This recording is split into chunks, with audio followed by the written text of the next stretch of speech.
Emma always believed her marriage was something out of a storybook. When she and David first met, everything felt effortless, as though the universe had stitched their lives together. They built a home in a quiet, sunlit suburb where children played in front yards, neighbors waved from driveways, and life seemed safe and predictable. To anyone who looked in from the outside, Emma and David were living the dream. The dream. Friends admired the way they smiled at each other, the way their home always seemed warm and welcoming, the way they appear to share an unshakable bond. But perfection often hides the most unsettling truths, and in Emma's case, the cracks in her picture, perfect life were small at first, almost invisible, but they were there. David had a certain charm that won people over quickly. At parties, he was the attentive husband, offering Emma a glass of wine before she even asked, laughing at her jokes and telling stories that had everyone leaning in. His career as an architect only added to the admiration people felt for him. He designed elegant homes that seemed to capture not just the eye but the heart, and clients trusted him easily. Emma taught at the local school a few days a week, preferring part-time work so she could balance her responsibilities at home. Together, they were the couple neighbors pointed to when they said, "That's what a marriage should look like." But behind the facade, Emma sometimes felt unsettled. David was secretive in ways she could never fully explain. His study was always locked, and not once in their years of marriage had she been allowed inside. When she'd casually ask what he worked on so late into the night, his answers were vague. He dismissed her curiosity with smiles or quick excuses, saying he was dealing with complex designs or unfinished blueprints that couldn't be disturbed. Emma wanted to trust him, and most days she did, but in the quiet hours when she was alone, the nagging feeling returned, whispering that something wasn't right. His late-night absences only made that whisper louder. David often left after dinner, explaining that a client needed a last-minute consultation or that he had to stop by a construction site. Sometimes he wouldn't return until early morning, his shirt wrinkled, his hair slightly disheveled. He always had an explanation ready, polished, and believable. But Emma found herself staring at him longer than usual, trying to catch any sign of dishonesty. She told herself she was imagining things, that her mind was running wild with suspicion without cause.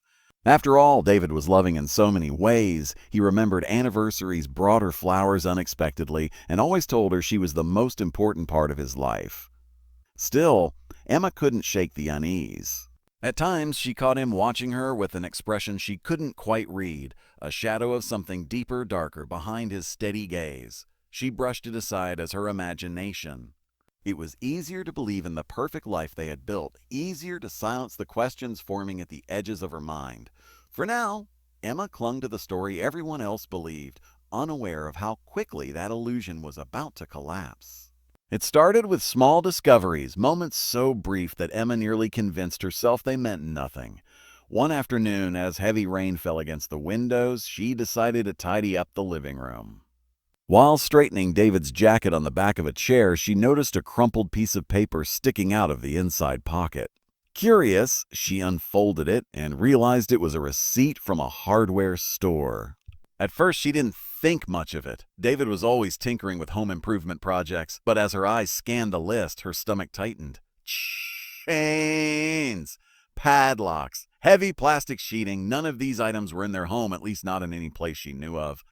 She stood there for a long moment, staring at the paper, the sound of rain filling the silence. Finally, she tucked it back exactly where she had found it, trying to convince herself it was related to some new project for his work. For days afterward, she couldn't stop thinking about the receipt. Every time David left late at night, her mind went back to those words, chains, locks, plastic, and she struggled to make sense of them. He never spoke about his projects in detail, which left her to fill the blanks with her imagination. Still, she didn't confront him. Part of her feared looking paranoid, and part of her feared what his reaction might be if she pressed too hard.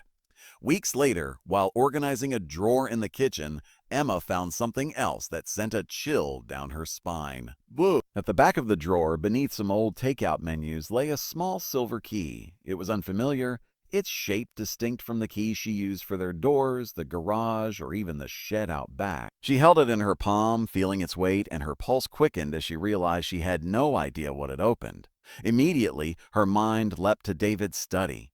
The locked room she was never allowed inside suddenly seemed more suspicious than ever. She tried slipping the key into the study door that evening when David was out, but it didn't fit. That discovery brought little comfort. It only made the mystery larger. If not the study, then what? Her unease grew with each passing day.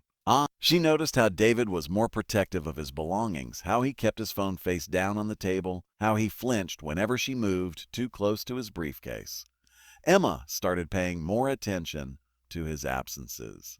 Sometimes he would leave claiming to be meeting a client across town, but his car would return with mud spattered across the tires, as if he had driven somewhere more rural. She wanted to ask questions, but the words never left her mouth. Instead, she bottled up her suspicions and carried them silently, the weight growing heavier. The key remained hidden in her jewelry box, a secret within a secret. Emma would take it out late at night when she couldn't sleep, staring at its sharp edges, wondering what it could unlock. She told herself that she was imagining things, that her husband was the man everyone believed him to be. But the doubt had taken root, and deep down she already knew the truth. Something was waiting to be uncovered. And when she found it, her life would never be the same. That night, when David rushed out after the phone call, Emma felt her pulse quicken. She had spent weeks battling her instincts, burying her suspicions under layers of excuses, but now an opportunity had fallen into her hands. She waited until his car disappeared down the street before moving. Her legs shook as she climbed the stairs, the hidden key gripped tightly in her palm. For years, that locked study had been a mystery, a forbidden place she told herself not to think about. But tonight, her curiosity outweighed her fear. Her hand trembled as she slid the key into the lock. To her surprise, it turned smoothly, as if it had always belonged there. The door creaked open, and the air inside was cold and stale, smelling faintly of dust and something metallic. She stepped inside cautiously, her eyes adjusting to the dim light. At first glance, the room looked ordinary. Shelves, filing cabinets, a desk with neatly stacked papers. But when she moved closer, she realized the papers weren't blueprints or architectural sketches at all. They were photographs, dozens of them, some framed, others pinned to corkboards along the wall. Emma's stomach knotted as she examined them. These were not family photos, nor images of buildings or landscapes. They were candid shots of strangers, women and men captured in everyday places, walking down streets, waiting at bus stops, leaving grocery stores. None of the people looked aware they were being photographed. Some of the images were blurred as if taken quickly without permission. Her hand shook as she recognized a few faces. These were people she had seen before, their names whispered on the news, listed among the missing. On the far side of the room, large boxes sat stacked neatly against the wall, each labeled with a name. Emma hesitated before opening one. Inside, she found a collection of personal items, a delicate bracelet, a wallet with faded edges, a torn piece of fabric that looked ripped from a shirt. Every box she opened revealed something similar, small but intimate belongings of people who had vanished. The realization struck her like a physical blow. These weren't just keepsakes, they were trophies. Her chest tightened as she noticed a trunk pushed against the corner.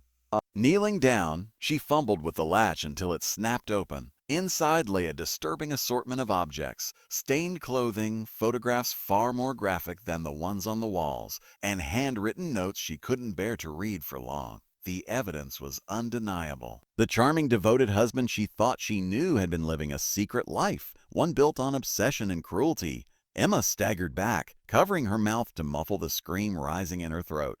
The study was no longer just a room, it was a shrine to horrors she never could have imagined.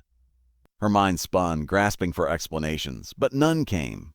Every late-night absence, every unexplained item, every guarded look now had a terrifying clarity. She had crossed a threshold she could never return from, and with that knowledge came the crushing weight of fear. David's secret was out, and now she was the only one who knew. Emma spent the following days living in a fragile state of performance, pretending her world had not collapsed. Every morning she brewed David's coffee, placed it by his side, and smiled as though her heart wasn't racing.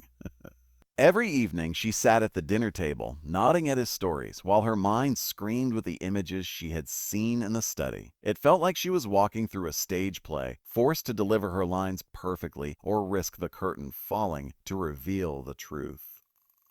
Inside, though, she was unraveling. The trophies, the photographs, the boxes labeled with names, none of it left her thoughts. She scoured the local news reports late at night, confirming her worst fears. The names written on those boxes matched the missing persons she had seen on television. Their family still begged for answers, not knowing that the evidence of their loved one's last moments sat in her home. It made her sick to think she had lived beside this horror for years, that she had shared her bed with a man capable of such cruelty. Shoo. Her fear deepened when she began noticing the smaller details. In the garage, she found work boots caked with dried mud, though David had not visited any construction site recently. A faint odor clung to his clothes some nights, metallic and sour, the kind of smell she couldn't place but instinctively recoiled from. And then there was the basement. Always avoided it, leaving storage and repairs to David, but one evening curiosity drove her down the creaking steps. At first it looked normal. Boxes of old books, broken furniture, tools scattered about. But near the far wall, a tarp stretched over a section of disturbed soil. She stood frozen, staring at the uneven ground, the fresh marks of a shovel visible in the dirt. Her stomach turned violently as she realized what might lie beneath. Emma knew she couldn't act recklessly. If David suspected she had discovered his secret, the consequences could be fatal, so she played her role with precision. She kissed him goodnight, thanked him for little favors, and even laughed at his jokes, all while her mind worked on a careful plan. She started collecting her own kind of evidence. Photographs of the items in the study, notes about his comings and goings, even a picture of the tarp-covered soil in the basement. Each piece of information she hid carefully, terrified he might stumble upon her growing file. What made it worse was the way David carried on with such calm normalcy. He still brought her flowers once a week, still asked about her day, still sat with her on the porch in the evenings. To anyone else, he looked like the same devoted husband, but Emma could see it now, the cracks in his mask. There were moments when his eyes seemed colder, his expression unreadable, and she wondered if he already suspected her. Living in that constant state of dread, Emma realized she was not just uncovering the truth about her husband's crimes. She was trapped inside them. Every hour she delayed was another hour she risked becoming part of his collection. Emma knew her silence couldn't last forever. The weight of the secret pressed on her chest day and night until breathing itself felt impossible. Each time David left the house, she rehearsed what she would do if she had the courage.